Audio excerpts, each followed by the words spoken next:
Assalamualaikum warahmatullahi wabarakatuh. Perkenalkan saya Diva Faradea Kirani dengan NPM 2201082002 yang akan mempresentasikan materi yaitu tentang pendidikan biologi yang bersumber dari H.Itgo, Uliniam, Salawati, dan S. Destaria tahun 2004 yang berjudul Dasar-Dasar Pendidikan Biologi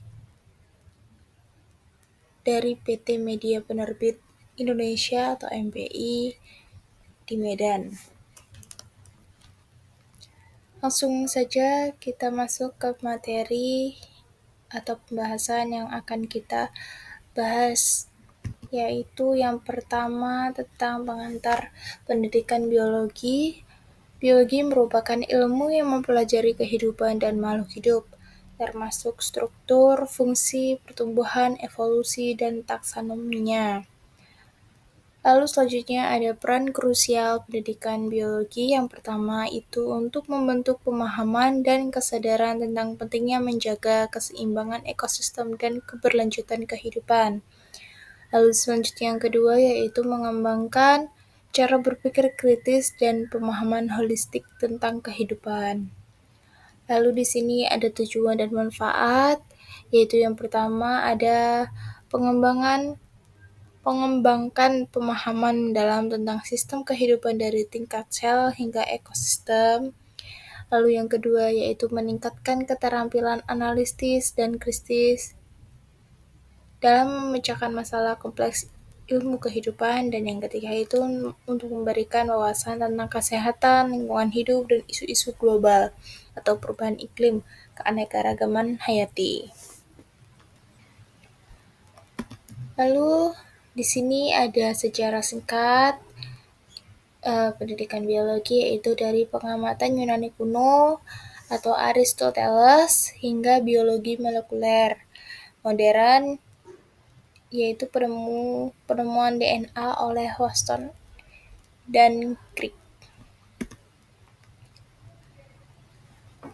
Pembahasan selanjutnya itu ada definisi biologi, ilmu yang memungkinkan kita memahami struktur, fungsi, pertumbuhan, evolusi, dan distribusi organisme hidup. Selanjutnya yaitu ada prinsip-prinsip dasar biologi, yaitu ada sel dan molekul.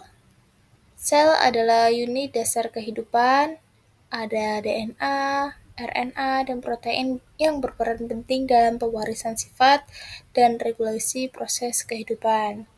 Lalu selanjutnya itu ada genetika, yaitu ilmu yang mempelajari bagaimana informasi genetik diturunkan dan mendasari keragaman kehidupan.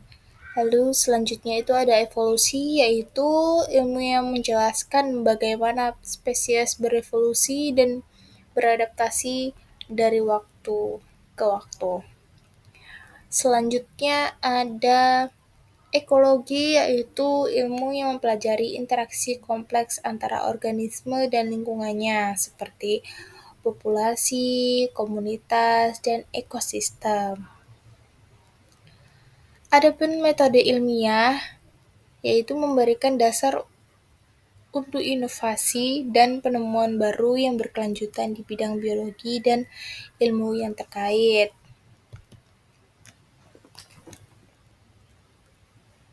Nah, di sini ada pembahasan selanjutnya yaitu aplikasi dan pedagogi biologi. Yang pertama itu misal pada materi bioteknologi, yaitu pengertian dan aplikasi bioteknologi dalam kehidupan sehari-hari, misalnya yaitu rekayasa genetika.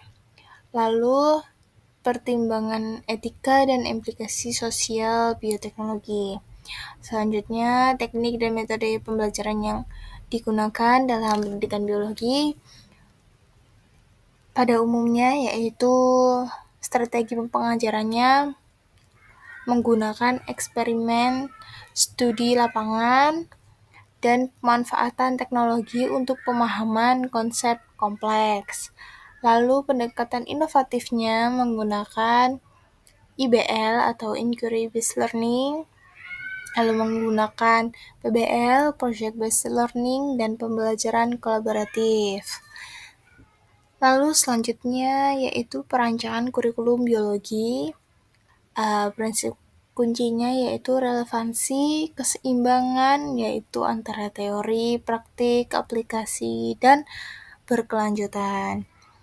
Selanjutnya itu ada pengembangan silabus dan RPP atau modul yang harus mengintegrasikan konsep fundamental atau evolusi sel, genetika, ekologi, dan perkembangan ilmiah terkini.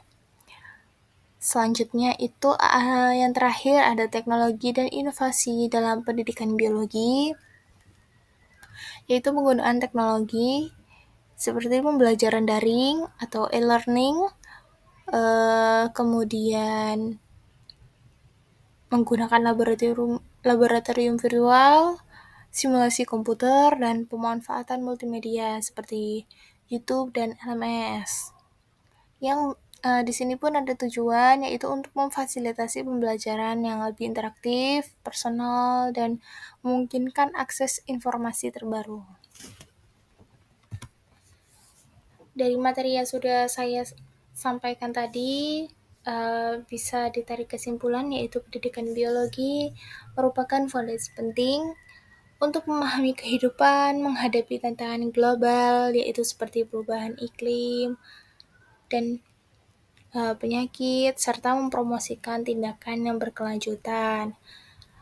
Tantangan yang dihadapi termasuk adaptasi kurikulum, integrasi teknologi yang cepat, dan penguatan keterampilan berpikir kritis siswa, serta peran guru yang sangat penting sebagai fasilitator yang efektif untuk menginspirasi dan membimbing siswa dalam memahami konsep biologi secara mendalam dan aplikatif. Mungkin cukup sekian penjelasan presentasi materi pada kali ini. Kurang lebihnya saya mohon maaf. Saya akhiri. Wassalamualaikum warahmatullahi wabarakatuh.